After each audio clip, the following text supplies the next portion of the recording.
All right, we're going to take a break from listening to music and I'm going to clean this record. I've got this vinyl records cleaning kit.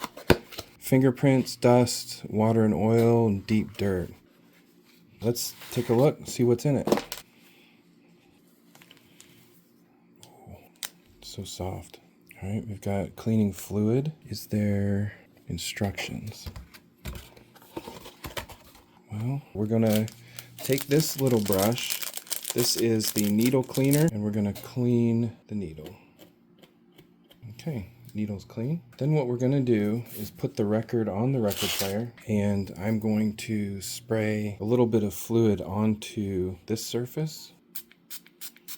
As I turn the record, I'm just gonna wipe the record clean. And you can see the fingerprints coming off and the dust.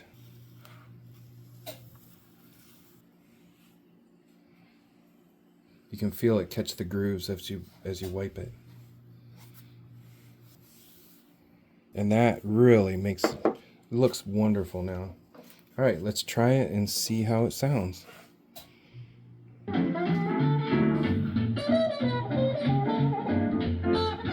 All right, just kidding. That was playing from YouTube, but you would definitely be able to hear a difference on a proper record player. This is just a temporary record player that they use a lot in the mission field to play preachers, so they could take the gospel out to the mission field.